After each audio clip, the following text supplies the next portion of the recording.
Want to do this, Honey, Mr. I have Patrick? to talk to you. Well, maybe you should just Honey, try this is discussing your important. feelings with her.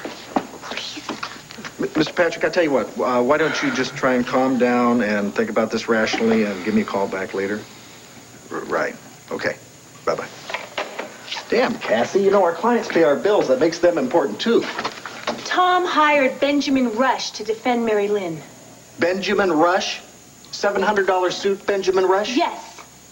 Oh, I thought Tom had better sense than that. Well, he also fired him. Rush wanted Mary Lynn to plead guilty to manslaughter, go to prison for a couple years, and then get on with her life as if nothing happened. Can you believe that? Yeah, knowing good old Benji, I can believe it. He and Donald Lamar are old friends.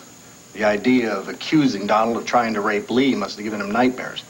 And besides that, there's a lot of lawyers who won't want to go head-to-head with Donald. Oh, great. So Mary Lynn will end up with some third-rate lawyer who won't be smart enough to keep her from getting railroaded into prison. Sweetheart, I'm sure that Tom will be able to find an attorney who's as convinced of her innocence as you are, and one that's able to successfully defend her. I have checked every good attorney in town, John, and there's only one person that I trust with Mary Lynn's life. You. Oh, you really put the fear of God into that shipping agent. It's the only language they understand. Well, I don't think he would have taken it from me. I could see where a woman would have a little trouble ordering around those guys. Yeah, well, I want to thank you so much for a lovely lunch and the historic view of Philadelphia. Well, you know, when a lady from Argentina's in Philadelphia, if I don't show her the Liberty Bell, I'd feel downright unpatriotic. Well, this lady from Argentina thanks you for everything. Yeah, it's my pleasure. Now, shouldn't you get those invoices for that shipment of materials from Hong Kong together along with your souvenirs from Philadelphia and hop on a plane back to your husband in Arizona? So is Viki doing all right? Yeah, right now she's kind of flip-flop between worrying about Mary Lynn and wanting to go see her and trying to get the banner out on time. And, you know, I made a big mistake telling her about little Clint, how sick he was. Now she's worried about him, too. I probably should have kept my mouth shut about that. Well, he's fine now. Maybe I should call her and tell her what the doctor said. Yeah. I mean, he did say that we were doing everything all right for him, right? Oh, yeah, he said we did great. We were really sensational. He's fully recovered. Good. Excuse me. Where are you going? I thought I'd go upstairs and see our son. Cord, wait, there's something, I have to ask you first. Okay. Go ahead, shoot. Well, I've been thinking about this all day, and I don't know how to put it. Tina, just say it. What is it? It's about, you know, what we did, the kiss. Did it mean anything? I mean, does that mean we have a chance to be together again?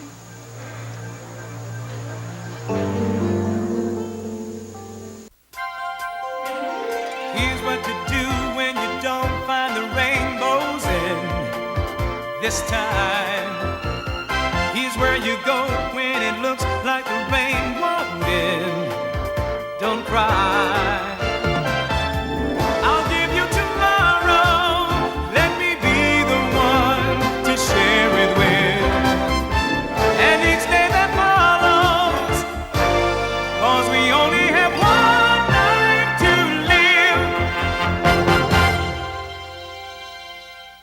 live. Well, you know, that kiss was almost... Well, it was almost just like our first kiss, and I know... Cord, I know you were feeling the same things that I was feeling. It's just that I've been afraid to ask Look, about Tina, it. And that number that I was doing on you, maybe I was doing one on myself as well. You know, I kept telling myself over and over again that the best thing for everybody concerned is if I just go on being little Clint's father, and that's it. And all the while, I was telling you that you should be honest with yourself and with everybody else. And I think maybe I was the one who wasn't being very honest with myself. Or you. Girl, everything goes so fast for us, you know that? Yeah, Tina, that kiss was for real. Well, you know, we've just been through this crisis over the baby. Maybe, Yeah, the we were... baby had a lot to do with us getting together, Tina. But it's deeper than that. And as hard as I tried to convince myself that you were going to have a good, solid, steady, loving life with Max, girl, I just never stopped loving you. Oh, Cord. You don't know how I've wanted to hear that, Cord. I have dreamed... Wait, okay? Because loving you and you loving me, that's just not enough. Well, of course it No, is. Tina, it's not, because we have caused each other so much pain and so much grief in the past. That's all my fault. It is. It was because before I didn't want to lose you so bad. Cord, I made all these big mistakes. I'm so sorry for them, but I'm a whole new person now. I mean, you said that yourself, that I've learned from my mistakes. Yeah. Yeah, you have, Tina, and I am so proud of you because of that.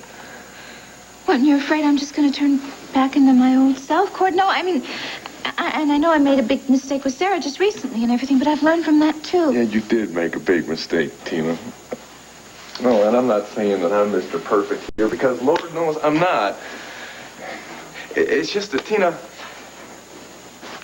it's not just me and you anymore. I mean, before, it was us, and if somebody got hurt when we were two adults and we could take care of ourselves. But now there's a little child involved, right? And if I did anything to ever hurt him in any way, I wouldn't be able to live with myself. Cord, I mean, after all the hell I went through trying to find that baby and thinking I'd never see him again or hold him, do you honestly think that I could ever do anything to hurt him? No, Tina. Not deliberately. Neither one of us would do anything to hurt him. So what, you just don't trust me? Is that it? Or is the pain too much that you just can't forgive and forget? Oh, Tina, no. Why don't we just try to take this nice and slow, all right? And maybe that way we're going to make this whole thing work. Oh, we are going to make it work, of course. But you're right. We're going to move real slow. Yeah. Real slow. We're not going to make any big commitments or anything like that. Mm. I mean, we're a little older. Yeah. A little wiser, I hope. Yeah. And we're going to be much more mature. Mm-hmm. And cautious. Right. Cautious. That's what I was thinking. Oh, Tina. What's the matter? I don't know where to start with this thing. I mean, we're far past the courtship stage, if you know what I mean, Tina. Well, you know, you have my permission to court me anytime you want. Oh, you mean like with the flowers and the presents and that whole thing again, right? Yeah, but, you know, I already have the best present in the whole world, and that's our son. But that doesn't mean I'd turn down any furs or jewelry or real estate or sports cars. Right. Why don't we settle for a quick walk in the park with our son first? Okay? Well, if we can ride the merry-go-round, it's a deal. Let's go ride that merry-go-round.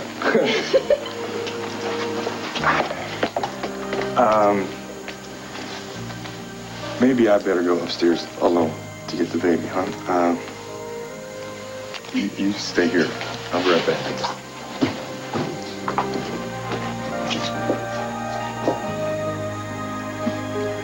I've already missed the flight this afternoon, so I might as well stay till tomorrow. And you have been such a help with my problems. The least I can do is help you with yours. Gabrielle, I can take care of myself, all right? Okay, it's going to take me a long time to get over losing Tina, but canceling the wedding was my choice, and I know it was the right one. And as far as Lee's death, I'll find a way to deal with That's it. the first time you've mentioned Lee's name all day long. Why don't you tell me how you feel? Open up, talk to me. I don't want to talk. I don't want to talk about her, okay? Of course. But at least let me go to the service with I you. appreciate your concern and your kindness. I really do. But if there's one thing I learned in life is things don't always work out the way you want them to. But if you give it a chance, sometimes you find out that things end up pretty good anyway. Why do I get the feeling you're talking about me and Steve? Who else would I be talking about? I know you have a problem talking to Steve. Listen, if you can just get the ball rolling, I mean, I'm convinced you two can work this thing out. Look, you give a little, he gives a little, you find a balance somewhere in between, the next thing you're back on track. I mean, Tom and Lee are proof of that. But look, they waited too long. They robbed themselves of 17 years of happiness, of being a family. And now...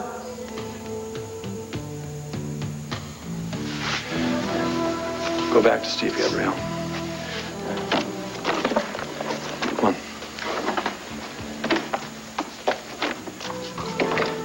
Give your marriage a chance.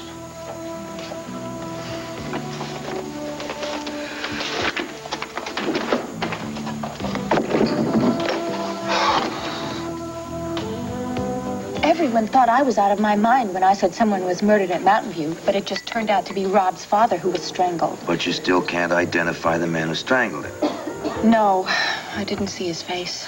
I have gone over it 1,000 times in my mind. I remember walking in the door, seeing Kellogg standing there, and the two men struggling.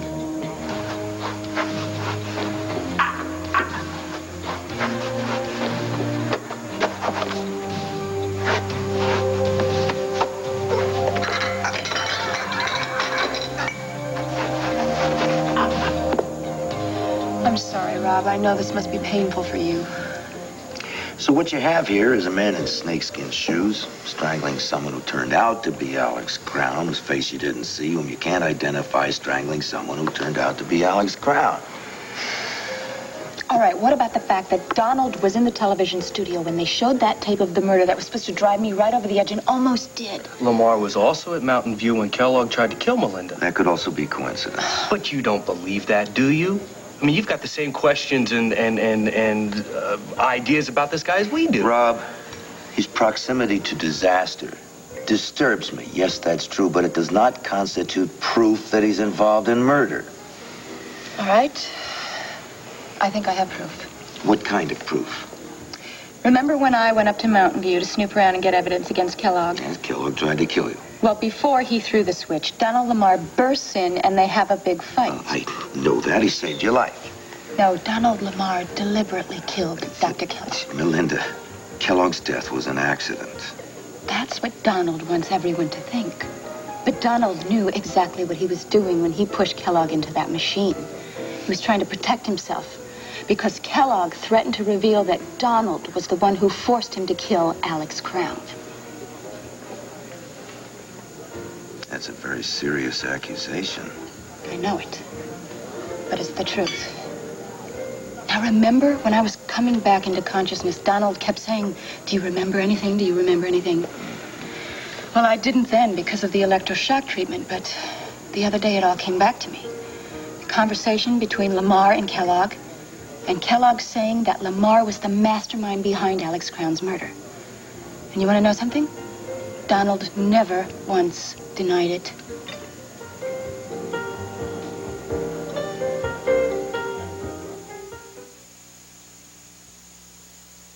The nurse gave you an injection, didn't she? Oh, boy, I knew this was going to happen. Yes, Herb. I was drugged when Donald came in and had the conversation with You were about to lapse into unconsciousness. But I know what I heard. You want to get a session with a hypnotist? I'll go. You want to give me a truth serum? Go on. Give me something. Herb, she has given Lamar to you on a silver platter. Now, when the hell are you going to stop asking questions and just arrest the man? He has killed my father. He has killed Dr. Kellogg, Lee Sanders, the man in New York. How many more does he have to kill before you lock him up? What man in New York? Tom Dennison's contact. What? There was a man in New York who promised Tom that he had some proof that Lamar was somehow connected with a few murders. The man, however, fell from the roof of a 15-story building before he could talk. He fell... This is incredible. Tom Dennison is running around making contacts with informers in New York. You're sitting on information about Lamar until you decided it can help Mary Lynn? Did it ever occur to the two of you that my office is capable of conducting an investigation, of gathering information, of protecting informers? Sure. But Lamar has access to everything that goes on in your office. Well, that didn't stop you from asking for this meeting this afternoon. We could have met privately. I could have kept this information under wraps, and Donald would never have found out about it. Okay, but we decided to take a chance. We felt we had to. Well, you still haven't given me anything I can use in court. How much investigating have you done into this, Rob? A little here, a little there. Because you know as well as I do, Lamar's attorney will tear Melinda's story apart. That's a risk I'll take if it'll stop him from killing more people. She's willing to take the risk. That's great. You are not to decide this. Oh, for God's sake, Herb. Even if they do tear her story apart in court, you can use it to discredit Donald. And maybe some other witness will come forward and give us some evidence that we can nail him with. I don't do business that way, Rob. I go into court with solid evidence, or I don't go. It translates into that he's going to knuckle under to Donald, too. Listen, hotshot. There's some things I'd like to say to you that I don't want to repeat in front of the lady, so why don't you and I continue this discussion in my office? You know, I don't want to hear any more from you, Herb, all right? Humor me. Okay, sure. Why not? Linda, I'm sorry. I want to nail Alex Crown's killer just as much as you do, and I promise you I will. But I can't do it without evidence. Sorry to waste your time. You didn't. Believe me. Let's go. I'll talk to you later. Come on, Cassie. I haven't practiced law in years. Honey, I'm sure it's like riding a bike. Once you learn, you don't forget. It's not quite that simple. Besides, you know the reason I quit. Are you going to spend the rest of your life beating yourself up for one mistake you made? That one mistake cost a man his life. John, you prosecuted a man based on the evidence you had at your disposal. That same evidence pointed to his guilt. Now, a judge and a jury convicted him. They are as responsible for his death as you are. So don't you think it's time for you to get rid of those ghosts from your past and do something constructive with your talent? Like help an innocent woman from being framed by Donald Lamar? You assume she's innocent because she's your friend? No. Listen, if you talked to her, you would agree with me that she's innocent. Come on, it is bad enough she lost her mother, honey. But to send her to prison for something that wasn't even her fault? That's condemning her to death. How can you turn your back on her? Unless, of course, you are afraid of going up against Donald Lamar. I'm not afraid of going up against anybody. Well, here's your chance to prove it. Come on, Cassie, you're hitting me below the belt. I'm sorry. But my best friend's life is at stake here. Now, she needs someone to defend her who is a courageous man, as well as a sensational investigator and a clever lawyer. Cassie, I don't even know if I can give Mary Lynn the kind of help she needs. And even if I could, maybe Mary Lynn and Tom don't want my help. Well, then offer it. The worst that's going to happen is they'll turn you down and you go back to being a PI. Yeah. Or they accept. And I fail. You won't fail. I can't. It's too big a risk. Not for me, but for Mary Lynn. I just can't do it. Thanks a million, John. I knew when the chips were down I could really count on you.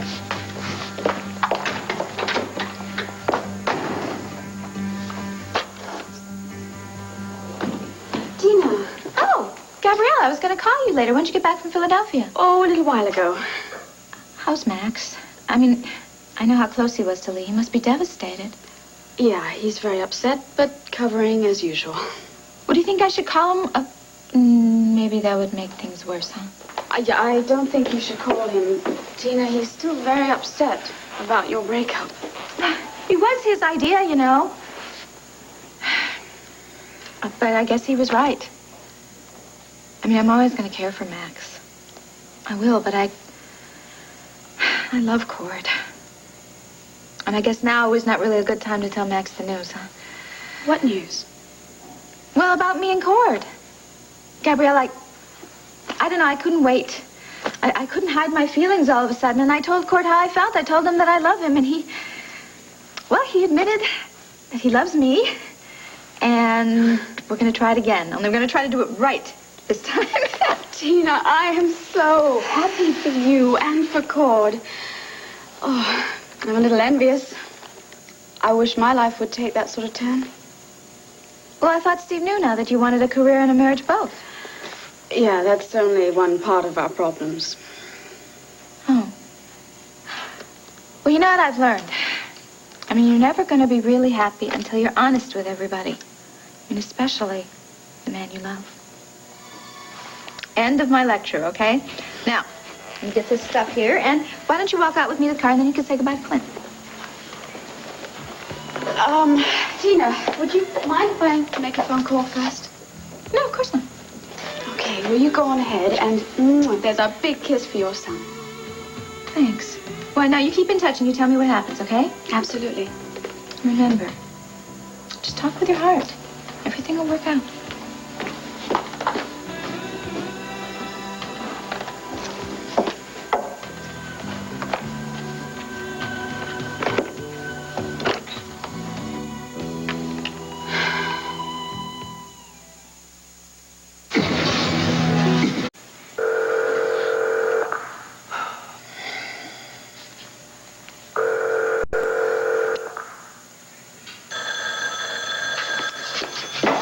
Yeah, hello. Oh, I almost hung up. I thought you might be out in the pasture somewhere. Hi. No, I was just on my way back up from the barn. Where are you? Llanview. How are things there? Okay. Did you settle that issue with the fabric shipment? Yes, I have a guarantee that it will be there in Arizona. Great, great. So what time does your plane land? I'll come to the airport and meet you. Steve, you know, I'm very concerned about Max. Is he sick? He's devastated over Lee's death. I mean, he doesn't show it, of course. But with everything that's happened with Tina and now this, I really don't think he should be alone. Well, sweetheart, Max is a big boy. He can take care of himself. He could also use some comfort and support. Good, I'll call him and check up on him. Well, you know he'll never be honest with you. He'll keep everything inside because he knows you'll just worry about him. Well, if he won't talk to me, then he won't talk to you either. So what's the point in staying there? I care about him. And he's your brother. I would assume you'd care, too. The only thing I really care about right now is having my wife back here with me. How can you be so selfish at a time like this? What could one more day possibly mean? It means a lifetime to me. I want you on that next plane to Tucson.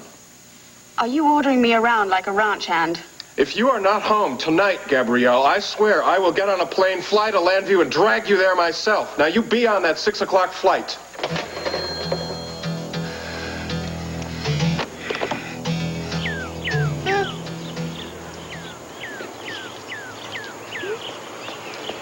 Oh, honey, let's pick some flowers for Viki. It would cheer her up.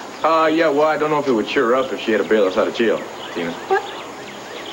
Oh, that silly old law. I forgot all about that. I guess I'm just too happy to think about much of anything. Well, I guess it's a good thing that Daddy's doing the driving, isn't it? Huh? Yeah, with a big silly grin on his face, too. Springtime does that to me. How about you, Clint? You like that? You like Would you mind springtime? very much if I looked at your baby?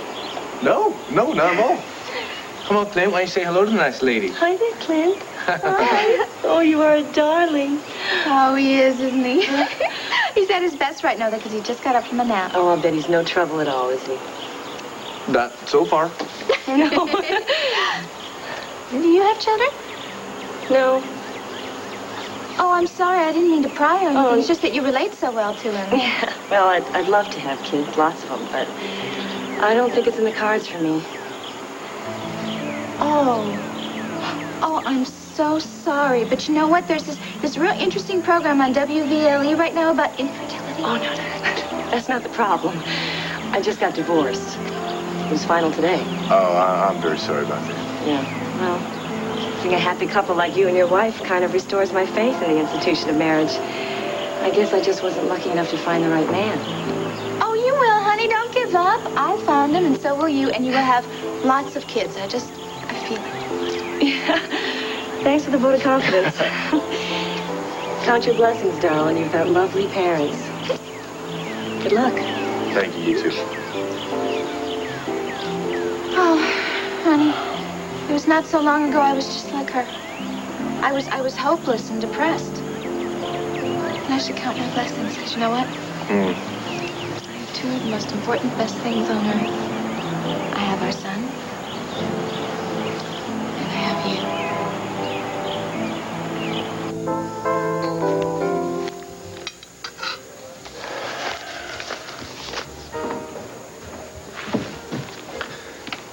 Hi, Mr. Dennison. Oh, Wade, sit down. Thanks. How's Mary Lynn? She's not alone, is she? No. Renee's with her. Good. Sir, she's in an awful lot of trouble, and she could use all the help she could get. Were you serious about wanting to put Donald Lamar behind bars? You can bet on that one, son. Good. Because I think I know how. I followed through on an instinct today, and I think I uncovered a lead that can put Donald Lamar in prison, right where he belongs. Introducing the amazing super strong straps on the new Hefty Cinch Sack. Hefty Cinch Sack. Don't clown around with wimpy. Lamar came by the station house today, and he really did a number on Mary Lynn. Oh, yeah? What kind of number? Well, he was going on about how sorry he was about everything that happened. But then he turned right around and implied that Mary Lynn was responsible for Lee's death, and he was completely innocent. What a slime. So I followed him out of there. And let me tell you something, Mr. Dennison. This guy might be putting on a really good show for the media and all his bigwig friends, but he's running scared. I just know it. I followed him to the college coffee house, you know, on campus. Yeah. And you know who we met with? Griffin Clark. Yeah, right. Well, see, Lamar was really angry with him, and they got into a heavy-duty conversation, and then he handed Griffin an envelope that looked like it was full of a lot of cash. Well, see, that's obviously a payoff. He's trying to keep Griffin quiet about something. Did you hear what they were talking about? No, I couldn't. I was too far away, but I was thinking. Griffin is Lamar's right-hand man, or he was, anyway, but that means that Griffin might know something about Lee's death, or the circumstances that led up to it. Now, Griffin came by the carriage house just after you and Mary Lynn left to go to Holden Towers. What do you want? He said he wanted to settle the misunderstanding about the Mary Lynn incident, that he did not try to attack Mary Lynn. He said you made up the story. Did you believe this? Huh? No, I told him to get the hell out. Lamar told you that he fired Griffin and sent him packing. That's right. And then he shows back up in Llanview to try and convince you that he didn't mean to hurt Mary Lynn. And Griffin came to the carriage house to keep me away from Holden Towers in Lee's office while Lamar was there. That's right. Wade, you're going to tell Rafe about the money Lamar passed to Griffin, right? No way. Wait just a minute now. These things have got to be investigated. Sir, we don't have time for police investigations. Griffin's got a lot of cash, and he's going to leave town, and we got to stop. Oh, just please, come on, Wade.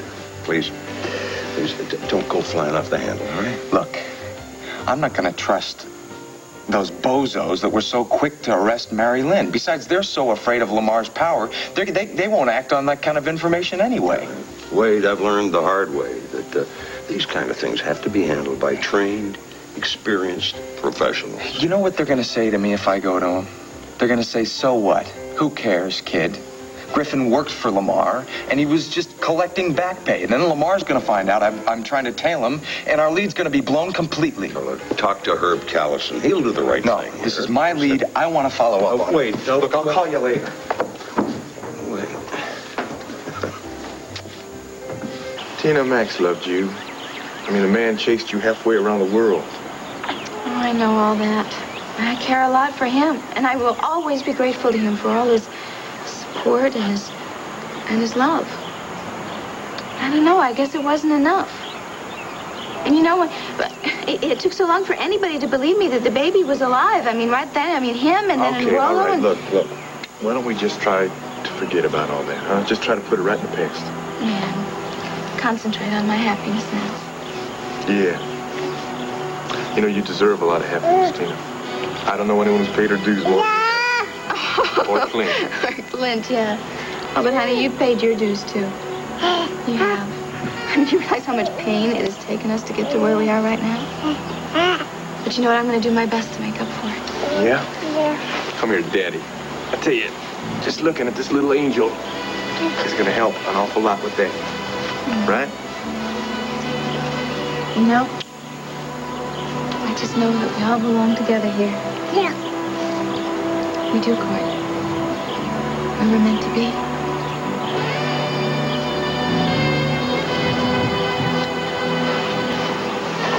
I can't find it here.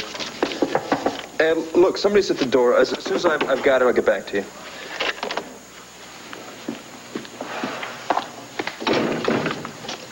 I thought you'd be on your way to the airport by now. I had the most horrible argument with Steve. What happened? I called him to tell him that Al and I would be taking the flight tonight. I couldn't believe the things he said to me on the phone. I mean, he hung up on me. It was the most horrible experience. Well, what the hell was Steve so angry about? I made the mistake of telling him that I was concerned about you. Because of Tina and Lee's death. And I didn't think that you should be left alone right now. Well, that's when he blew up. He took my concern for you completely the wrong way. He was defensive. He was jealous. And he ordered me. He was ordering me to go home. Are you sure you're not blowing this all out of proportion? I didn't hear him. He was yelling down the phone to me as if I was some servant. I'm a human being. I'm not a piece of property. I don't know what he's going to do next. I can't go back there. There's no way. He'll probably just lock me up in a room, keep me as a virtual prisoner. This is my kind, sweet, generous to a fault brother. Oh, your kind, sweet brother threatened to come back to Llanview and take me home. Yeah, but look, he blows up. He gets excited, but then he calms down. He feels guilty as all hell, and then it's over. No, not this time. No, he's totally out of control. I can't let Al be subject to all of his madness and his crazy moods. I won't let him take his jealousy out on Al. Max, you've got to help me. You've got to help our son.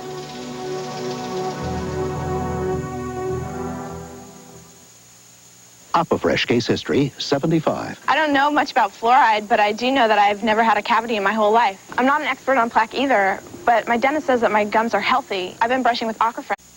Max, I'm really sorry to pour my problems onto you, but I'm truly frightened. No, okay. It's okay. Look, sit down. I'll call down for some coffee. I'm going to call Steve. I'm going to straighten this out. No, don't do that. He'll know that I came straight to you. It'll only make his jealousy even worse. I'll tell a little lie. I'll say I ran into you. You were upset. I forced it out of you. He'll blow up, but then he'll back off. You really don't understand the extent of his insecurities. Max, he resents you. Your ability to take life with such free and easy care. He resents you leaving the homestead, going out and getting what you want in your life, leaving him back there to try and pull it all back together. But he failed. And you succeeded at everything you tried to do. And he resents your relationship with me. Oh, no. You're wrong. You're wrong. I was. He sees how happy we are together, how relaxed, and how we share the love and pride of our son. That's something he can never share. And he doesn't want us to either. Gabrielle, we had a brief affair which produced a son. Steve knew that before he married you, and he accepted that as part of our past. Al is a constant reminder of our past. I'm not going to deny that I have had some very strong feelings for you. Steve probably thinks that I married you on the rebound to cover up my love for you, and then when he saw that wasn't possible. Gabrielle, look, you married Steve because you loved him, not me. Now, sure, we got a special relationship because of Al, but it's not something Steve can't deal with. If you would just go back to Arizona and talk this over with Steve, I'm sure you both would realize how much you love each other. No, I can't go back there. I need more time. The time you need is with each other so you can resolve this. How can we resolve this when he's in the state that he's in? He's so angry. I will call him. I will talk to him. I will make him listen. I will make him understand that he has no reason to be jealous of me.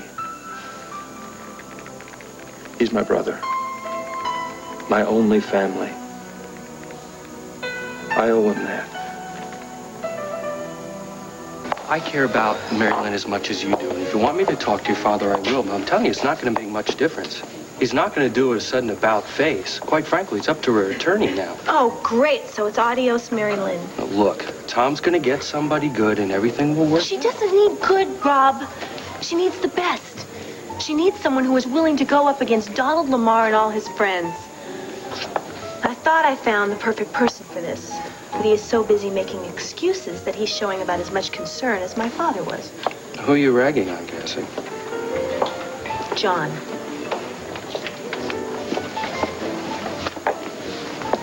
Here you go. Thanks. Well, he would be perfect. He used to be a prosecutor, so he would know what's going on in my dad's mind, be able to plan a counter strategy. He also believes in Mary Lynn's innocence, and he's not afraid of anyone. But what's the point of being perfect if you're not going to get involved? Why are you looking at me that way? You didn't even know he was a lawyer until I showed you that newspaper article to read. Does this have a point? You don't care that he lied to you, do you? That he kept a whole part of his life secret from you and kept telling you that he loved you. I told you, once he gave me an explanation, And begged you for understanding, and you said, sure, John, what the hell? I don't care that you can't be honest with me.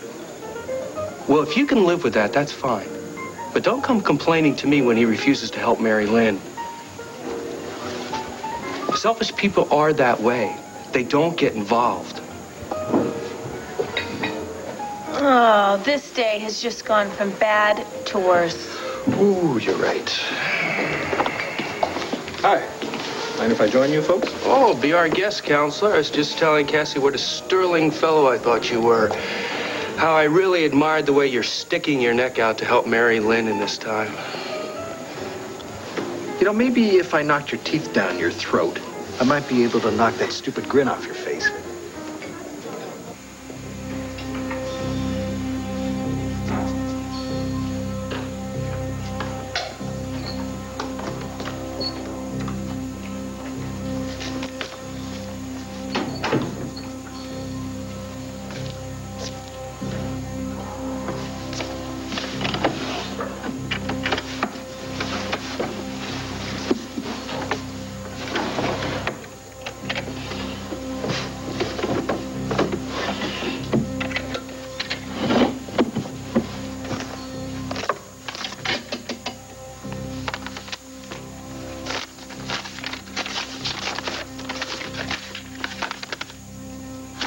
Sydney, Australia. One way.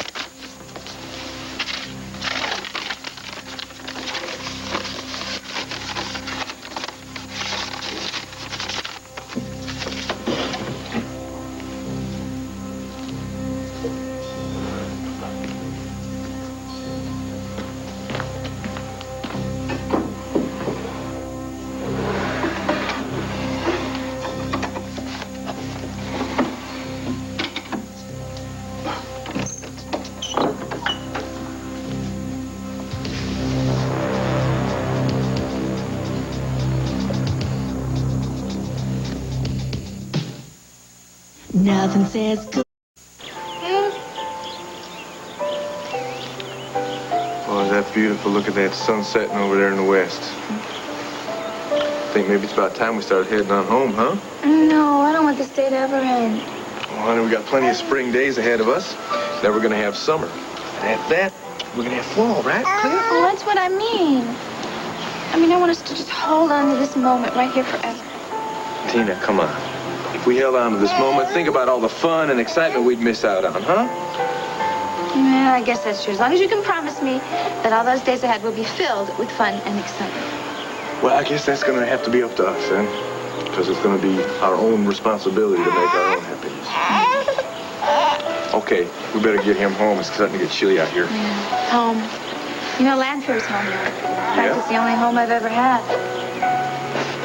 I want you to promise me something. I want you to promise me that our son is never going to have that kind of loneliness that I grew up with. That he's always going to have the love of both of his parents. That they're going to be with him and take care of him together. Promise?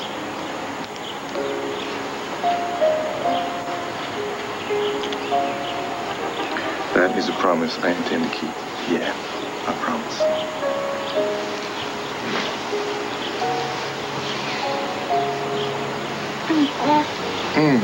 What's the matter? Isn't kissing part of this courtship? Yeah, but that kiss was, That was surrender, Tina.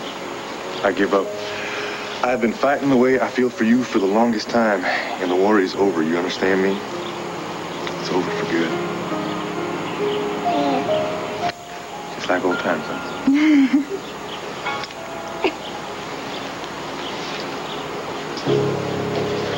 ready to go home? Get your stuff. I'll see you in space. You sure talk big for a guy who can't put his money where his mouth is. Tell me, are you in Donald Lamar's pocket, too? I don't understand it. You really want to fight, huh? Will you both stop it? Now, look, Mary Lynn is going through hell right now, and you're not making matters easier by trading insults. Well, you can see how John feels about Mary Lynn. I was on my way over here to tell Cassie about a decision I made. If she hadn't stormed out of the office earlier, I might have been able to tell her alone without you butting in. Honey, I'm sorry. I stormed out of the office. I was upset. What decision? I've decided to throw my hat in the ring. I'm on my way over to tell Tom that I'm offering my legal services for Mary Lynn's defense. You're sure? Yeah. Oh, John, that's great. I'm so happy for Mary Lynn, and I'm grateful. Thank you, thank you. I know you will get her off. Yeah, well, let's just hold off on the ringing endorsement, all right? Just for a while. Let's not get carried away here. I mean, Tom hasn't said yes that he'll hire me yet, and, well, even if he does, it's not going to be smooth sailing, not with what Donald Lamar has said to the media. Besides that, the only side of Mary Lynn's story I know is what you've told me. So just keep it cool, huh? I can't keep it cool. I can't. For the first time, there is finally hope for Mary Lynn. Real hope, John, and it's all thanks to you. Thank you, honey.